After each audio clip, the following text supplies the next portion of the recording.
Paham? Nah, inilah ya, kita harus belajar membangun keseimbangan. Pintar penting. Sekolah setinggi-tinggi penting. Tapi ada satu pesan saya, satu lagi. Kalau pintar itu berarti kita udah tajam banget secara analitik otak kita. Hati-hati ketika otak sudah analitiknya tajam, tidak ada sarungnya. Bahaya. Makanya disitulah pentingnya kita belajar spiritual. Maaf ya, saya tidak ngomong agama, saya ngomong spiritual.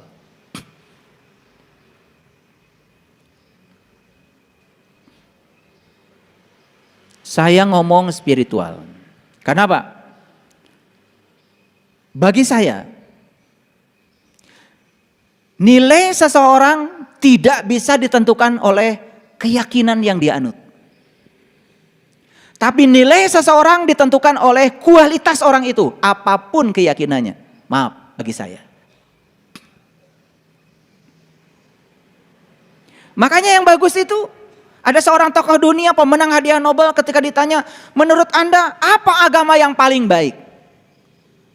Dan beliau mengatakan, agama yang paling baik adalah agama yang mengantarkan pemeluknya menjadi tambah baik. Ini adalah jawaban yang sangat bijaksana. Tidak mendiskreditkan keyakinan tertentu. Inilah jawaban orang-orang yang sudah bijaksana. Doanya orang yang semacam ini pasti, semoga semua makhluk hidup berbahagia. Pasti doanya begitu. Dia tidak hanya mendoakan kelompoknya, tidak hanya mendoakan keluarganya. Orang-orang yang sudah di level kesadaran ini doanya pasti, semoga semua makhluk hidup berbahagia. Itulah yang diajarkan leluhur kita, Rahayu Sagung Dumadi.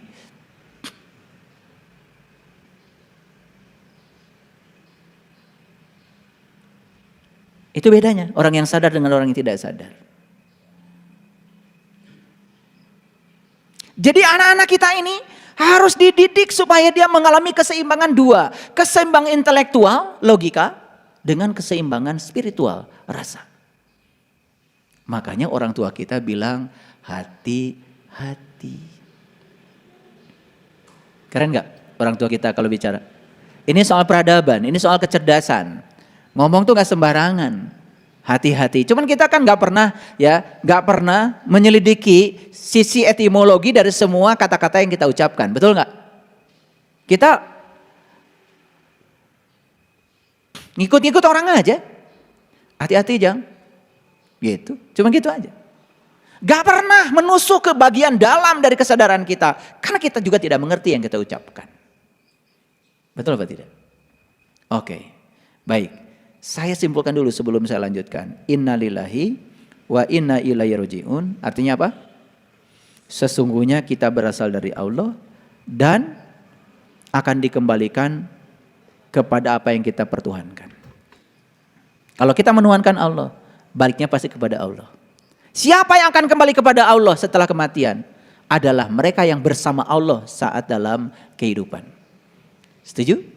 Oke. Apakah sekarang kita bersama dengan Allah? Bersama Allah. Cuman seperti minyak dalam air. Bersama tetapi tidak menyatu. Bersama tetapi tidak terhubung. Yang dibutuhkan oleh kita adalah kesadaran bahwa Allah bersama kita. Gak pernah tidur, gak pernah ngantuk. Kan dia wujud dalam diri kita, menjadi nafas dalam diri kita. Kan ketika kita tidur, mata kita tidur, telinga kita tidur, tangan kita tidur, kaki kita tidur. Satu-satunya yang tidak tidur dalam diri kita adalah nafas kita. Lalu kita baca ayat kursi, Allahu la ilaha illa huwal hayyul qayyum. Allah tidak Tuhan selain Dia yang senantiasa berdiri tegak. Tidak pernah tidur, tidak pernah ngantuk. Siapa yang berdiri tegak dalam diri kita? Yang gak pernah tidur, gak pernah ngantuk. Bukankah napas kita? Yang gitu aja kadang-kadang kita gak sadar. Terus saja mencari yang di luar. Yang di dalam diri kita sampai kita gak sadar. Kita ini terlalu sibuk dengan gamis. Tahu gamis? Gamis itu baju agama.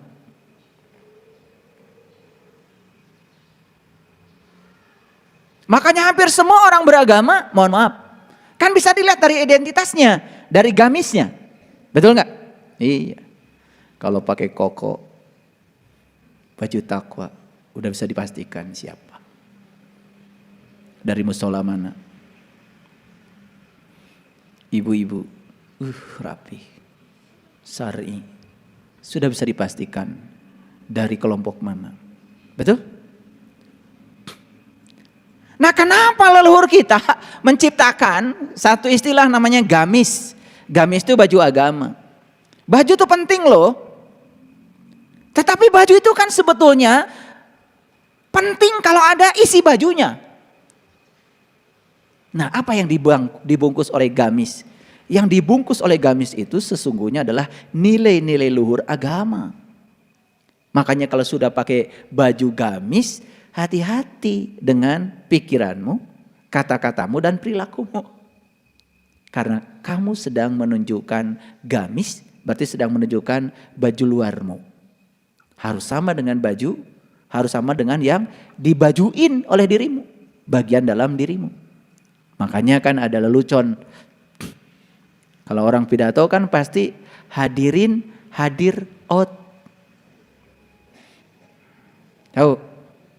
Hadirin berarti yang hadir tuh in. Nah, itu yang dalam.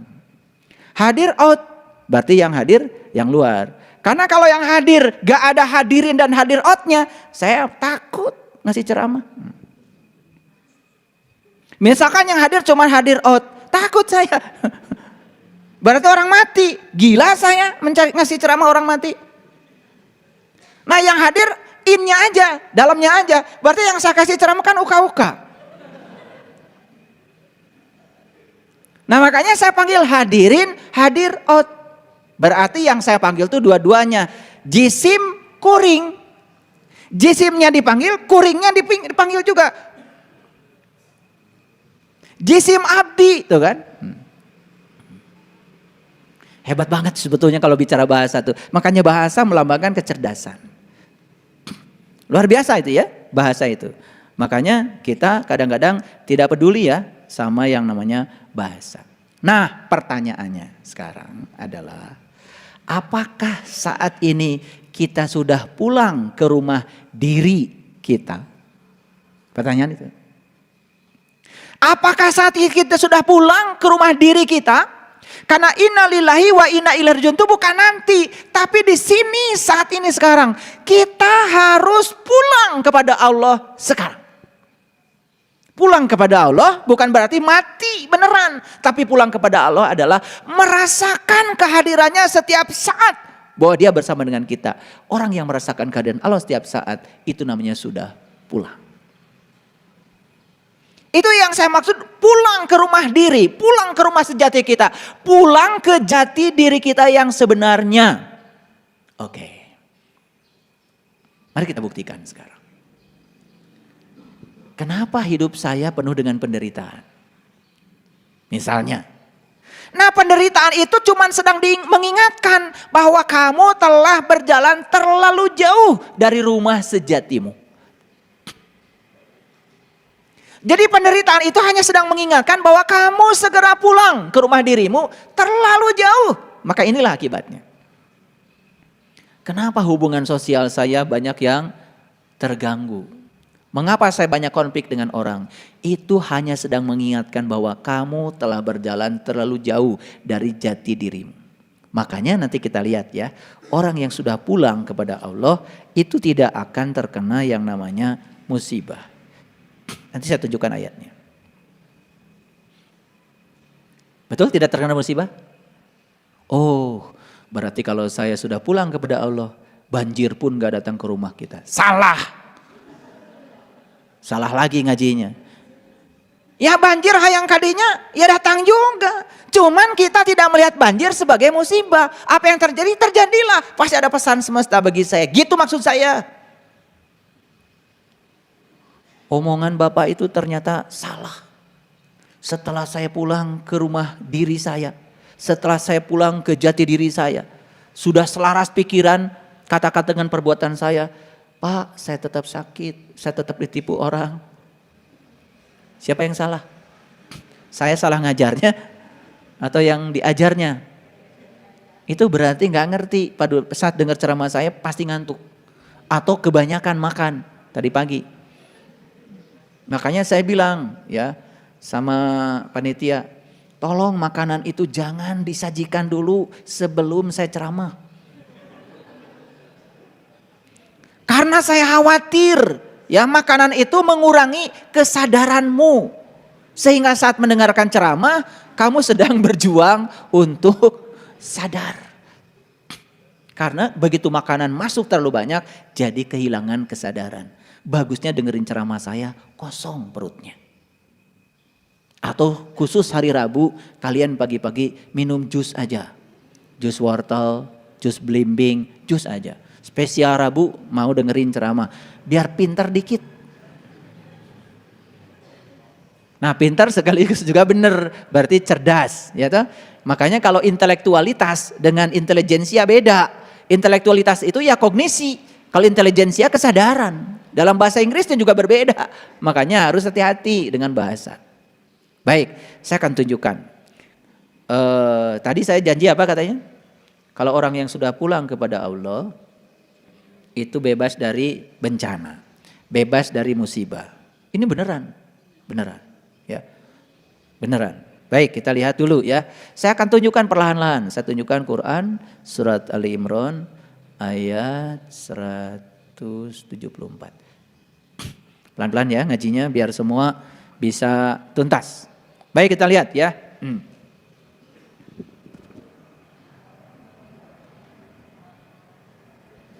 Oke. Baik, kita lihat ayat berikut ini. Fangqalabu bi ni'mati minallah wa fadlim ya wa fadlil lam yamsashum suun wa tabau ridwanallah wallahu du fadlin adim.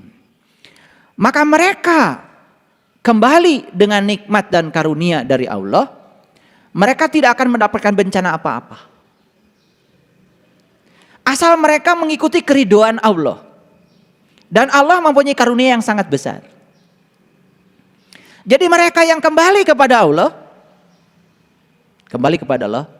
fa'an qolabu, ya, kembali kepada nikmat Allah, kembali pada karunia Allah. Tahu nikmat ya? Tahu nikmat? Nikmat yang paling besar kan Allah.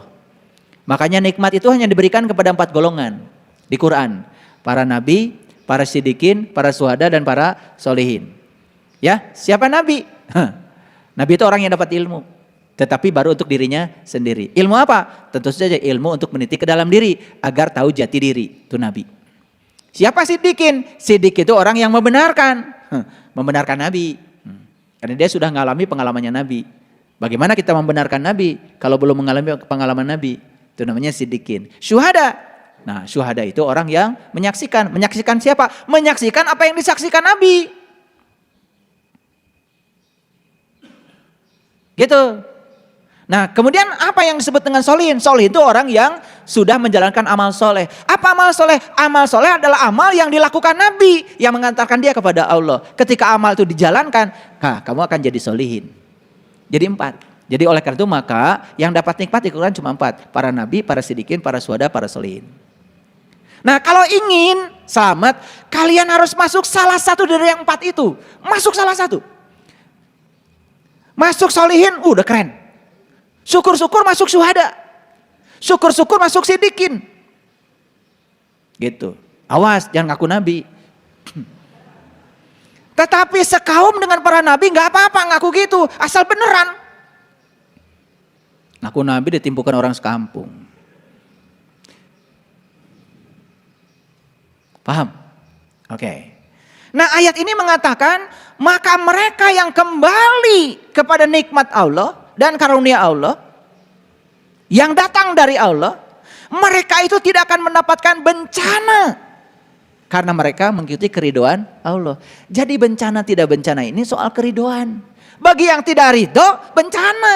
Bagi yang ridho, ya gak bencana. Makanya orang yang bersama Allah tiap hari tidak ada musibah. Nah ada lagi yang konyol nih. Yang suka ngajinya janjikan yang macam-macam itu. Yang suka janji-janjiin pahala. Iya. Baca ini sekian kali sambil miring ke sebelah mana, maka utangmu lunas. Ada tuh yang kayak gini nih pengikutnya jutaan. Saya juga nggak ngerti di mana kewarasannya. Utang lunas ya harus usaha, punya duit untuk bayar utang. Baca ini baca itu bisa utang lunas, gimana caranya? Ya, gitu. Makanya kan kalian udah dikasih tahu oleh saya, gimana caranya mindahin uang dari rekening orang ke rekening kita. Udah tahu kan? Iya.